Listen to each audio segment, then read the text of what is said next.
Welcome to the Stronger Than Steel podcast with your host, Austin Davidson and John Keir, talking Steelers all the time.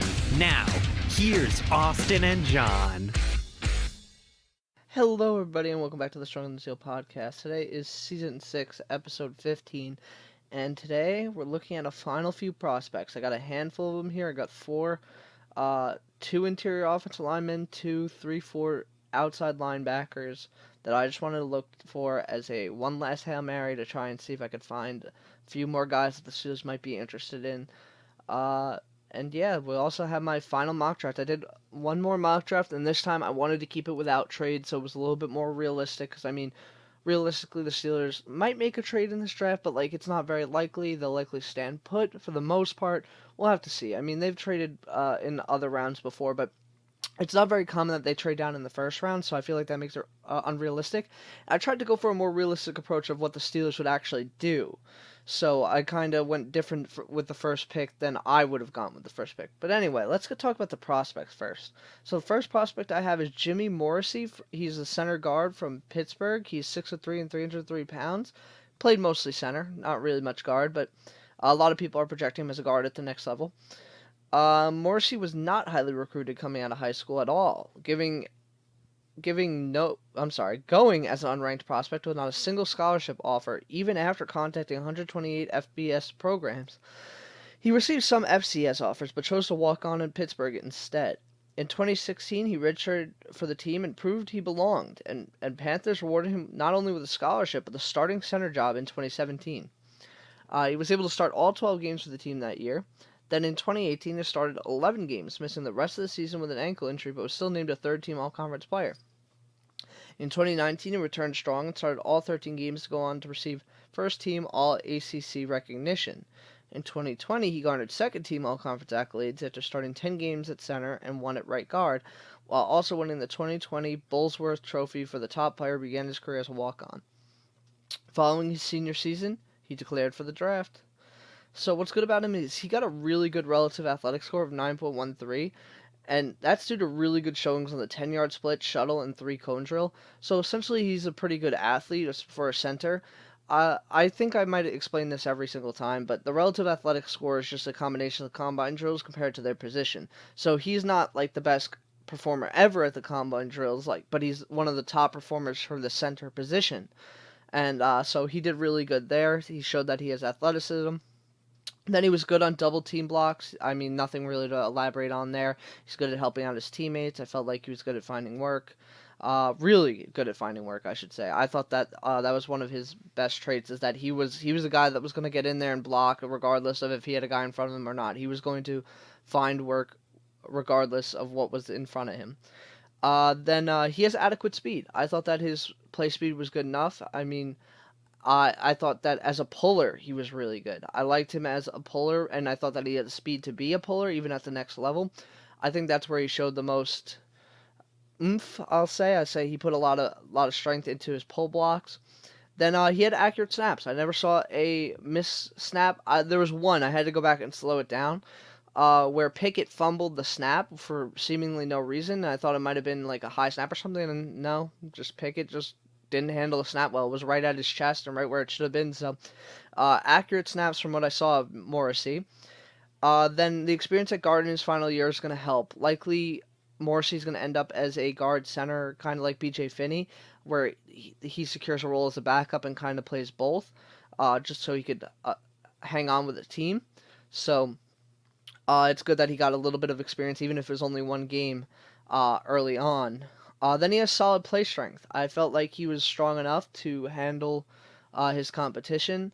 Honestly, I thought he was actually pretty strong comparatively, so I thought he was good in that department. I thought he had great stunt pickup. Stunts didn't trick him really at all. I thought that he did a really good job in that regard. And then I thought he was a decent move blocker. I thought he handled himself well in move blocking. So what's on the negative side is that he has arms on the shorter side. I did want to point that out, but his arms are not shorter than Drake Jackson, so I will say that.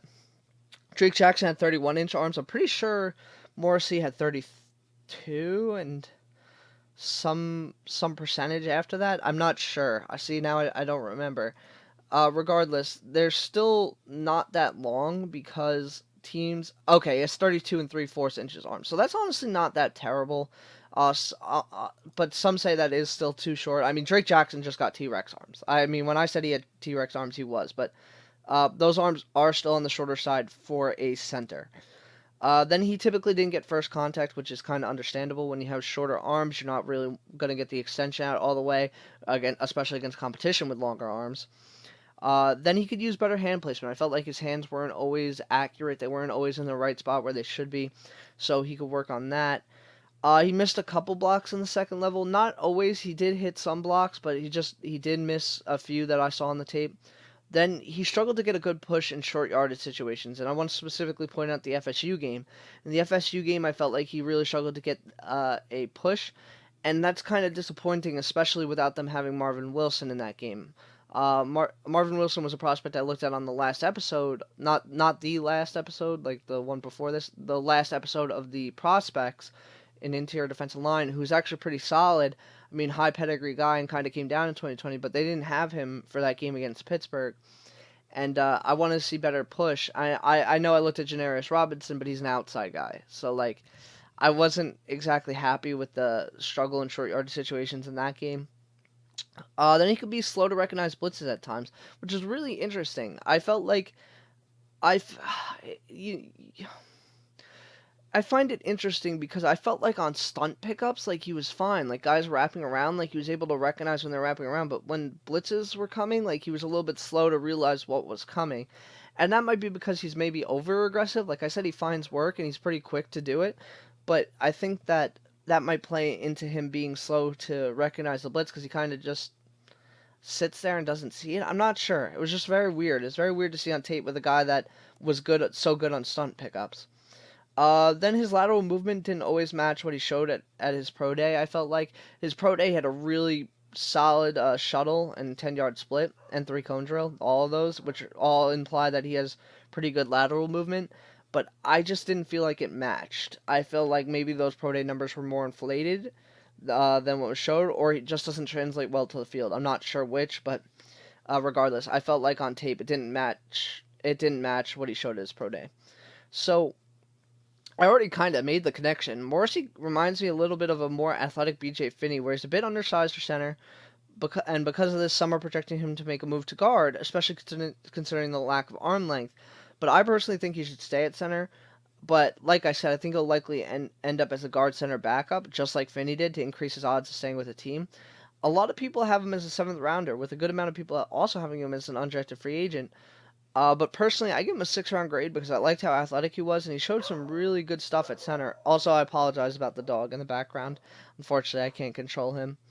But I just, thinking of dogs, I just know he will have the underdog mentality if he goes undrafted, Morrissey. Just like when he walked on to college and became a 3-year starter. But I think people are really undervaluing him. I mean, you look at Finney from Kansas State, who was a priority free agent after being expected to be drafted in round 5, and compare the athletics and level of competition, and Morrissey blows Finney out of the water, with Finney just edging him out in height and 40 times. So again, I give Morrissey a 6th-round grade, and if he were to be ranked with my interior offensive lineman in that episode, he would have been just below Drake Jackson. I really liked Morrissey, but I love Jackson. So being ranked 3rd isn't a bad thing at all. I really like Morrissey. I just don't think he's going to be an immediate starter like Drake Jackson could be. Drake Jackson, again, has those short arms, but I think he's going to find a way. Morrissey needs a little bit more time, I would think, but I still think he'd be a serviceable guy. And if he's an undrafted free agent, I 100% see Pittsburgh, the Steelers, going after him as a priority free agent pickup because, I mean, this is where he's from. I mean, he's from Pennsylvania. He's kind of more from the Philadelphia side, but he went to college at Pittsburgh, didn't go to Penn State. So, regardless, I think he would be an excellent pickup if he falls into undrafted free agency. So, to get my opinion on him, I watched the Pittsburgh O versus Penn State in 2019. I watched the Pittsburgh offensive line versus FSU in 2020. I watched the Pittsburgh offensive line versus Virginia Tech in 2020. So my next prospect is going to be Joseph Acai. He is a 3-4 outside linebacker from Texas. He is 6'4" and 256 pounds. He was born and raised in Nigeria, where he hadn't even seen any football until he was 10 years old. He moved to the state of Texas at 10, and when he got to high school, he started playing football as a safety and edge. He was named to his district's first team in his senior season. He was named a 4-star recruit coming out and received an offer from Cincinnati first, but also received offers from Texas A&M and Texas. It looked like he was going to choose Texas A&M for a while, but with coaching changes there, he decided to join the Longhorns instead. As a true freshman, he played in all 14 games and started 2, making 20 tackles and getting 1 sack. In 2019, he was an honorable mention All-Big 12 pick for his 90 tackles, 13.5 for loss, 5 sacks, and 2 interceptions through 13 games. I found that weird. I was like, how is an edge player getting 90 tackles at all? How is that possible? And then secondly, how are they not being recognized as a all-conference pick? Turns out, for his first 2 years, Joseph Acai was a Mike linebacker. He was an inside linebacker, not a Jack linebacker. So, he started his career as an inside linebacker for Texas for the first 2 seasons, but in 2020, he really broke out, being named a first-team AP All-American and the Big 12's Defensive Lineman and Player of the Year for his 55 tackles, 16 for loss, 5.5 sacks, 3 forced fumbles, and 2 pass breakups through just 9 games. Obviously, as a edge rusher, he did a lot better, and it was 1 year, but after an incredible junior season, Assad decided to forego his senior season and declare for the draft.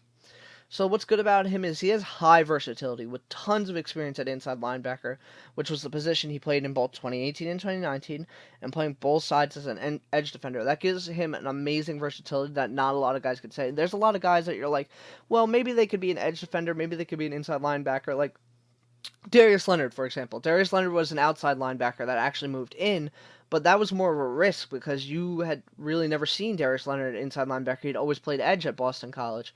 I believe Boston. I hope he came from Boston. That sounds right. But so it was different. Like he didn't have that experience at inside linebacker already. With Acai here, he already has that versatility. Like he already has that play time, and he played more time at inside linebacker than he did edge. So that is very valuable for a team that might be looking at him and say, well, maybe we could use him as an inside linebacker. Then with that being said, he has above average coverage ability for an edge rusher. You kind of expect that for a guy that was mostly playing inside linebacker for most of his career. So he's got good coverage abilities, which for the Steelers that's important because they even have their edge rushers drop into coverage a few times. You know, like you see T.J. Watt get a few every couple of times, and you see Bud Dupree drop into coverage too. So they need to be able to do that. So that is really good. Then he has long arms, freaky long arms. I mean, it was like the first thing I noticed. Like he's a big guy. He's 6'4" and almost kind of pushing 6'5", but and his arms just go all the way down. It's really, really good, and it allowed him to make first contact very often with the guy on the other side, which is always a good thing to be able to keep guys off his chest plate. Then he has an excellent swim move. I thought that his inside move was really solid. He was able to beat guys towards the inside a lot. And then he usually received extra attention in the form of chips, blocking running backs or blocking tight ends. So he was a guy that people were looking for. I think that says something. I mean, he was really good. I mean, he's a reason why he was the defensive player of the year. Then he's good making tackles off of blocks. I felt like he was good block shedder, good just if a guy was running past him or about to run past him. I felt like he was good at getting off the block. But then he's another guy who didn't appreciate one-on-one blocks with tight ends. If you watch the Oklahoma State University game, he did really, really good at just destroying a tight end in that game. Like he ran him straight over. So he's not a guy that you could just leave a tight end on. Then he's faster an edge rusher. He definitely ran faster. Then the stunts in the middle were dangerous for offensive linemen. They typically didn't have the lateral movement to keep up with him, so it really allowed him to find the crease and get through. Then he keeps active hands, and he's an every down player. I mean, his tape was long. I watched all his tape, and they were very, very long. He didn't really come off the field much, as you'd expect from a defensive conference player of the year. So what's good, what's bad, was that he's slow coming off the snap. I feel like it was so weird. It's just like, it seems like such a small thing to be slow coming off the snap, but it really did eat into how fast he was, because he is a fast edge rusher, but the acceleration off the snap, that initial burst, just wasn't very good. Then he struggled to find the ball. I felt like he was a little bit, his vision for the ball was pretty bad. He was just kind of guessing a lot of the time.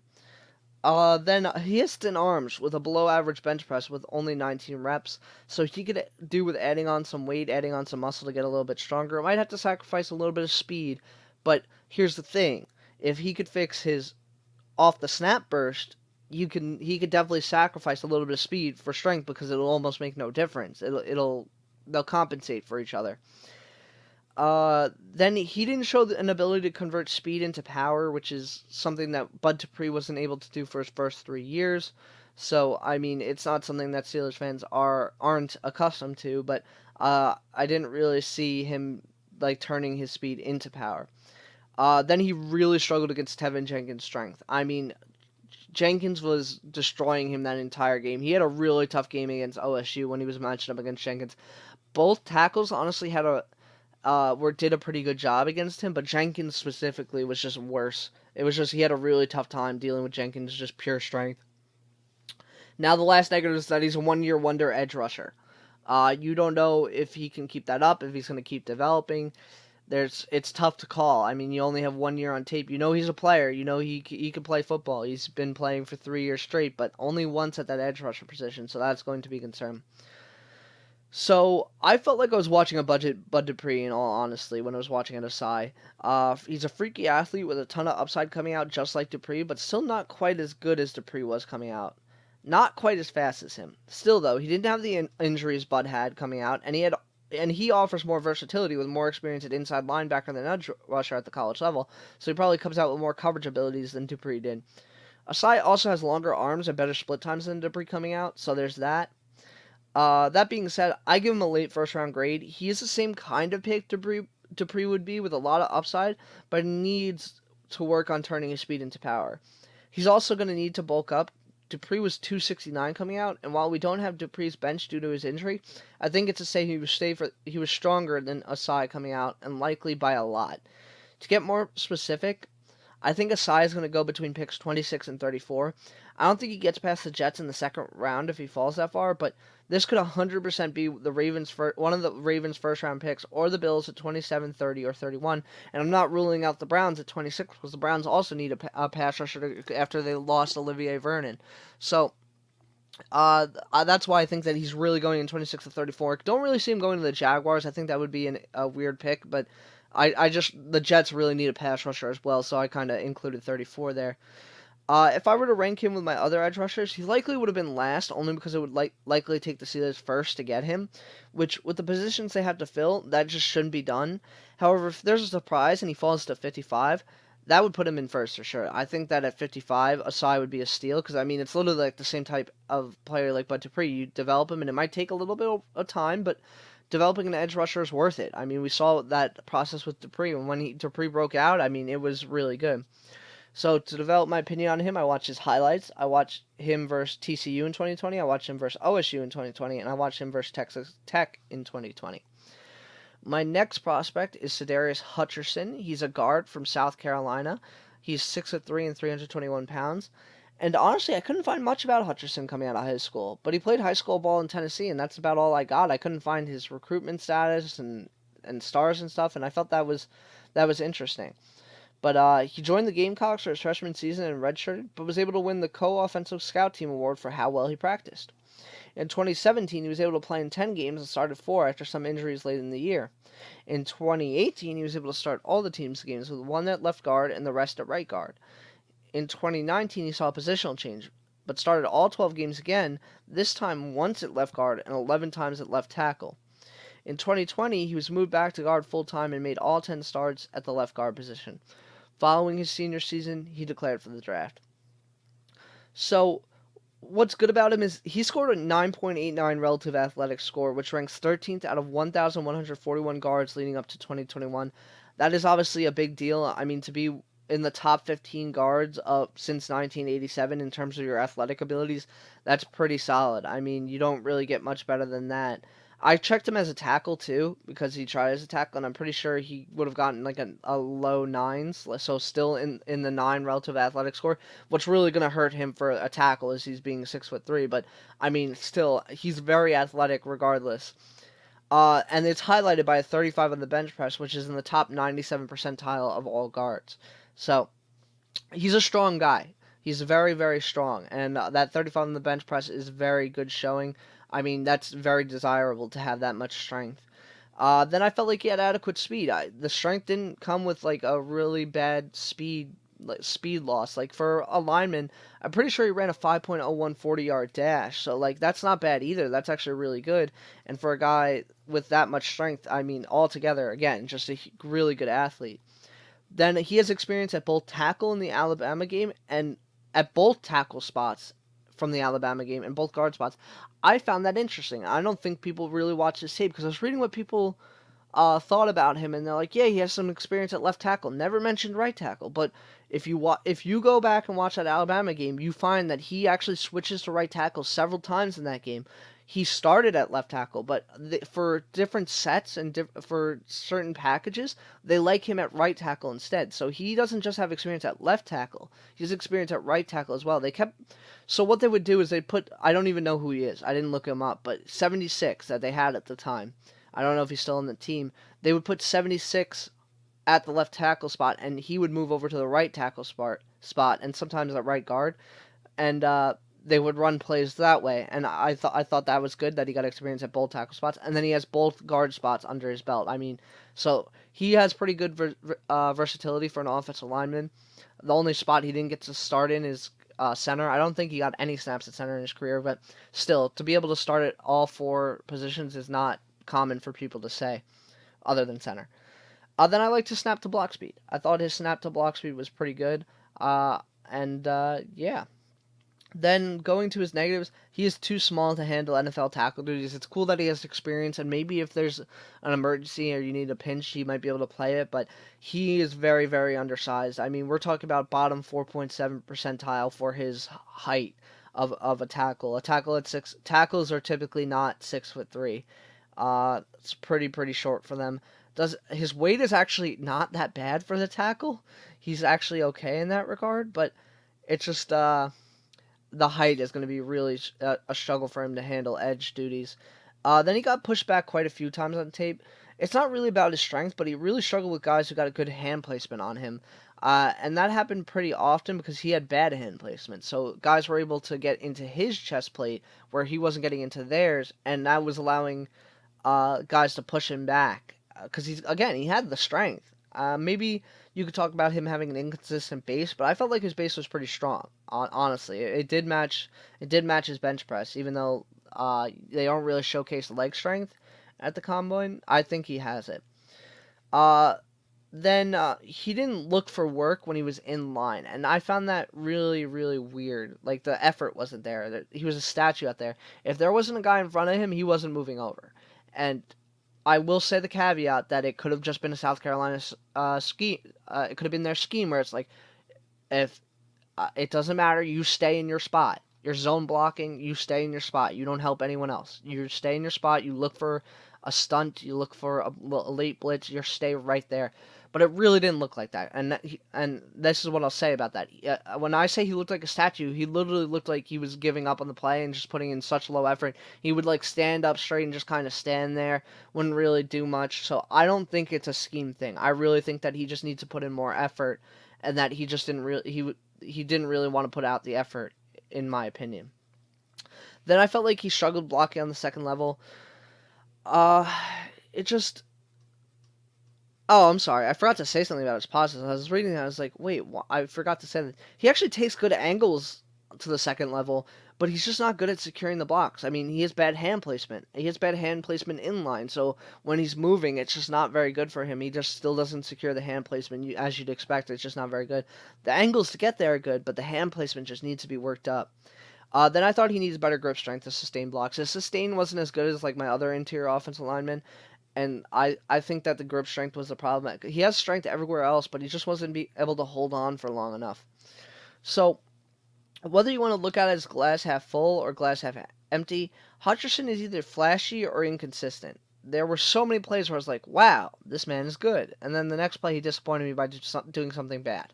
Some plays, there was a lot of effort. Some plays, there weren't. Some plays, he showed good hand placement. Other plays, he really didn't. Some plays he exhibited massive strength. Others he played down to his competition.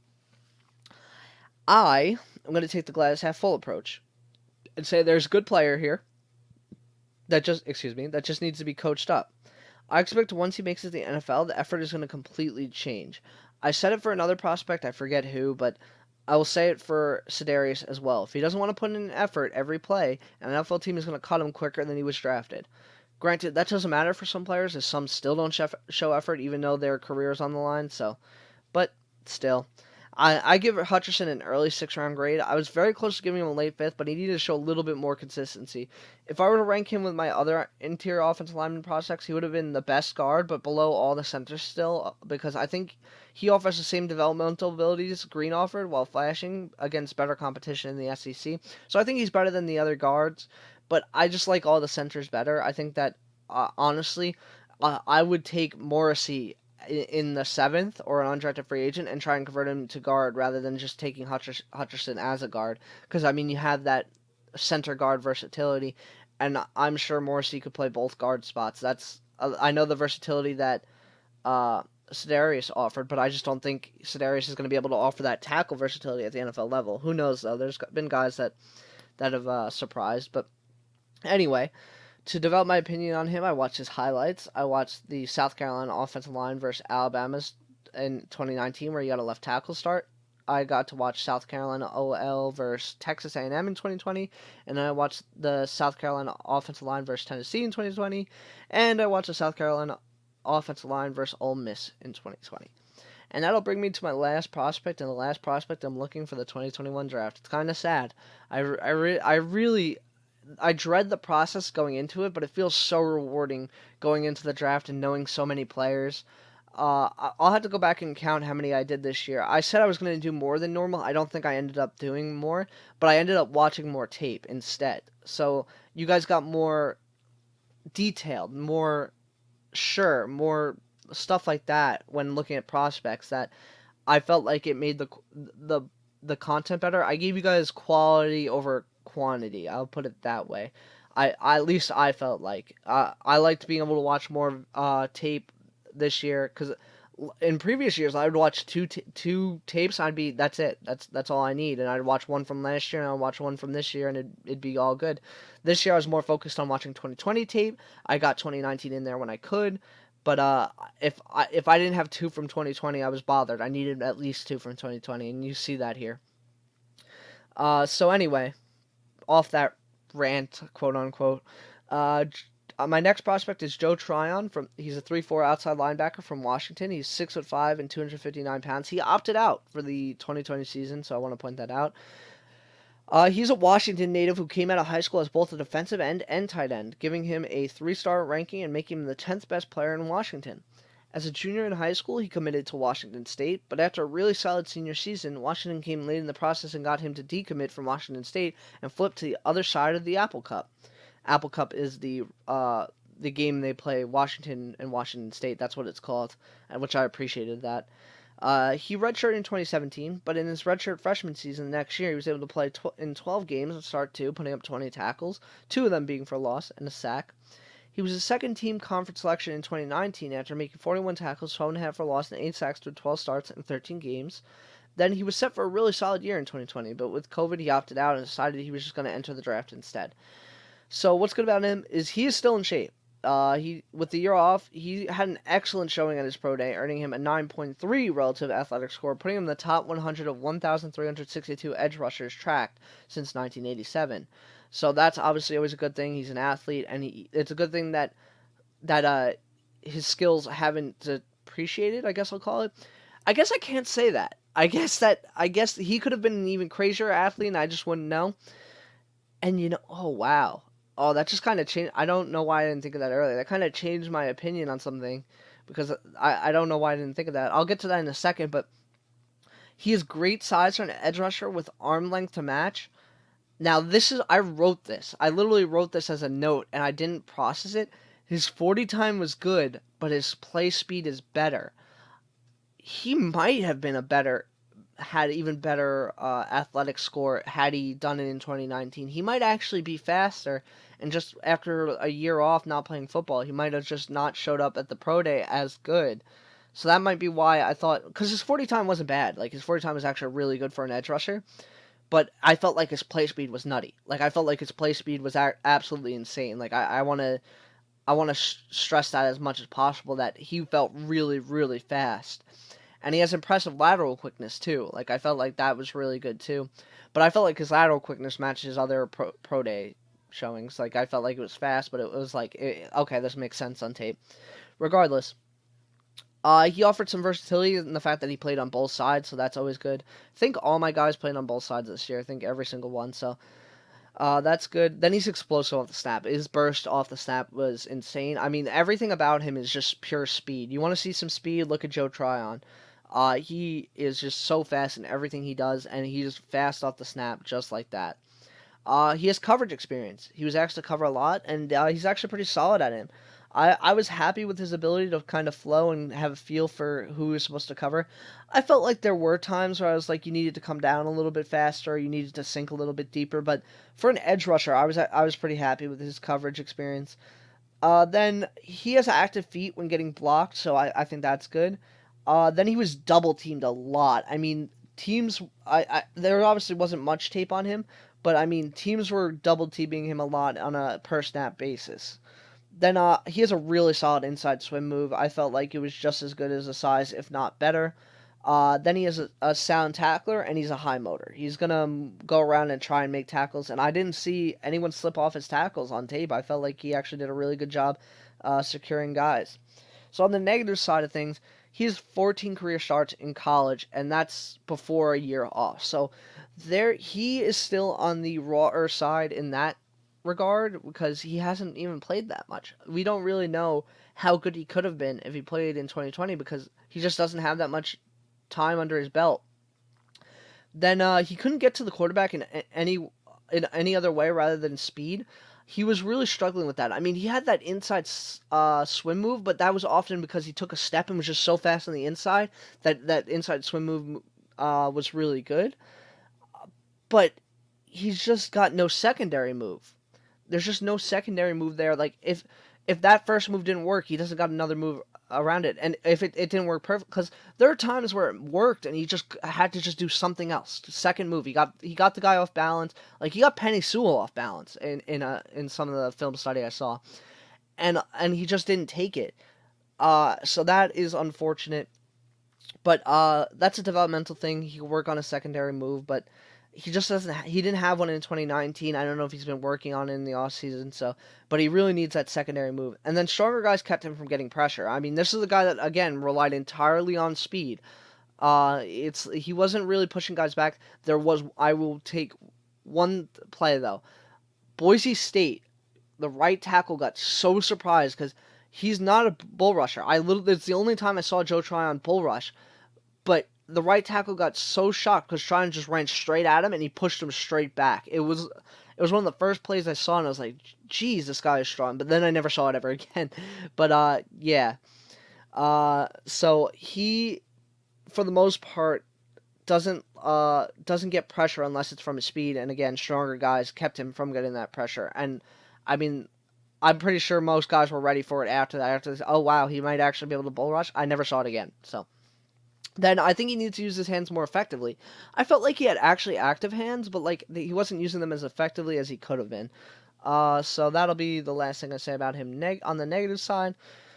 So with these opt-out players, it's hard to tell where they're actually going to go. With Trion, it's all about him needing more development. He didn't get enough time to develop a secondary move after his initial move to win more consistently as a fighter, and opting out, it's going to beg the question on if he stunted his own development. Realistically, if he didn't opt out and continue to grow from where he left off last season, we would be looking at Trion as a top 12 pick.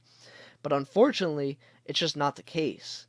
Not that unfortunate, though, he's also a guy being mocked at the late first round as well, so he hasn't fallen, quote-unquote, very far from the top 12 pick. And just a month ago, someone actually mocked him at pick 11 to the Giants, so some believe he is already there. Some believe that he is worth that pick. For me, I do give him a late first round grade, though. I don't justify that because there's so much risk here. It's just the added risk with a guy who didn't get to start much and hasn't played football for an entire season is just not worth it for me for early first. So I wouldn't trade up for him. So now it essentially comes down to who would I rather have at pick 24 if we had to draft an edge there, Acai or Trion. And it's really tough. It's really a tough exercise there because they're kind of similar players. Where Acai might offer a little bit more versatility, but Trion also showed that he has some coverage ability to work with as well.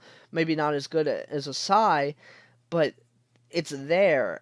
And Trion's like a little bit taller. It's tough. What I know is the Steelers. If the Steelers came down to this, if at pick 24 all they were focused on was Acai or Trion, which is not going to happen, but we'll say that the Steelers are going Acai. They made it known that if players are close, they are taking the player that opted out.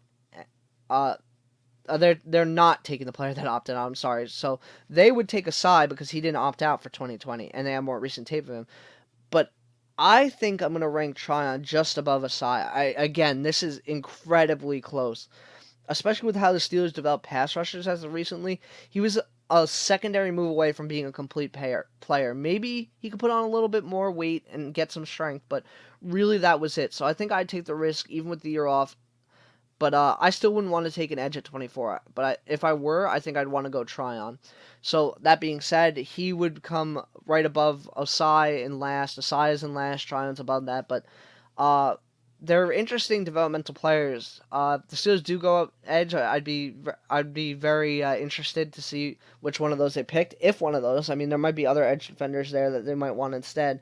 But yeah, Trion. Look for Trion and Acai to go to one of those teams between 26 and 34. If one of them isn't gone in that span, I'd be shocked. I'd be quite literally shocked because the only reason I think they wouldn't is because they went a little bit higher than I expected. That's the only reason. But I'd put money down that one of them is going in between 26 and 34.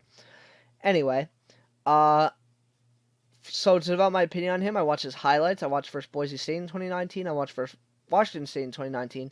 I watched a Joe Trion film study. I don't typically like watching other people's opinions, but this guy was breaking down the film. I'm pretty sure his name was Buccaneers Talk or something like that. I would like to... Real Bucks Talk. I watched him on YouTube. Please check him out because I appreciated him breaking it down. I just couldn't find more tape on Trion, but I was so deep into there already, I didn't want to give up, so I watched Film Study, and I think they did a good job breaking it down. So check them out as well, because they helped me develop my opinion on Trion. That being said, I'll just go over my last mock draft before the draft tomorrow. It's less than 24 hours away now, so it's fun times. So, as I said, I did this mock more realistic, and I did it without trade, so it could be also a little bit more realistic, but also so it's not very different for other people. So at pick 24, I picked Naji Harris from Alabama. I think that is going to be our pick. I'm not saying I'm happy about it, but I wanted this to be realistic, so I took him there. I would have personally not have done that, but I think, like, if all things considered, I did do it, obviously, but I think it's more of a Steelers pick. I would be more in the... I'd be looking for Tevin Jenkins instead, or maybe Landon Dickerson. But that being said, at 55, I got Landon Dickerson, so I was happy with that. I know he's got the injury concerns, but he plays at such a high tier that I think that he would be a great pick at 55. At 87, I got someone new. I actually really didn't like the board here. It's every mock draft I've done, I haven't had this pick. I haven't been here. I've either been higher or I traded away and got something else. And I just wasn't really in love with the board. I took Tay Gowan, the cornerback from UCF. He opted out in 2020, which might make him not on the Steelers board, but he was a position of need. He was one of the best players available. So I took him. After that, pick 128, fourth round, I got Tommy Tremble, the tight end from Notre Dame. I think that was a really solid pick as well. I think that he's going to help the running game because he's a really good blocking tight end. So that was good. Pick 140, Jamin Davis, the inside linebacker from Kentucky. In the late fourth round, I couldn't say no again. He's been common. Like, a lot of these guys are guys I already had in my other mocks. It's just how it worked out. Then we didn't get to pick for a while. It was a very long time. I mean, 140 to 216 is over 70 picks. So, but at 216, I finally addressed edge position, and I got Janarius Robinson, the edge from Florida State. At 245, I double dipped at edge and did exactly what I did in my last mock and got Patrick Jones II, the edge from Pittsburgh. And with pick 254, we have a new name that we just went over today. I picked Sedarius Hutcherson, the guard from South Carolina. I think in the 7th round, that's a pretty solid developmental pick, and without needing a center anymore, I felt more comfortable grabbing him because he's a guard first. But 7th round was pretty solid. So, I mean, you have a lot of guys that transferred over from my draft with trades. I mean, I got more picks in the draft with trades, but Landon Dickerson transferred over, Jim Davis, Janarius Robinson, Patrick Jones, all transferred over from that mock draft. So, there's that. But, yeah, I'm sad to say, but this wraps up the 2021 draft season. We're now going to talk about who's actually on the Steelers. I hope it's been really sad. The past 2 seasons, I haven't really gotten anyone that the Steelers got. I'm hoping this year I did it. I looked at Naji Harris and I looked at Landon Dickerson. I'm hoping that I got at least one of those 2 that they're going to be the first round pick. Because John's been getting the prospects that the Steelers have drafted. Like, he's just been really good at picking who the Steelers would be into and stuff. So, I hope I got at least one this year, because it was really tough. Like, I got Acai Mack as an undrafted. He came in later as an undrafted free agent after he got cut from another team. So, regardless, thank you for listening to the Stronger Than Steel podcast. If you want to check us out anywhere else, we have our social media down below. And everybody, enjoy your draft and go Steelers. You have been listening to Stronger Than Steel podcast. Thank you for joining us today, and don't forget to check out our website listed in the description below.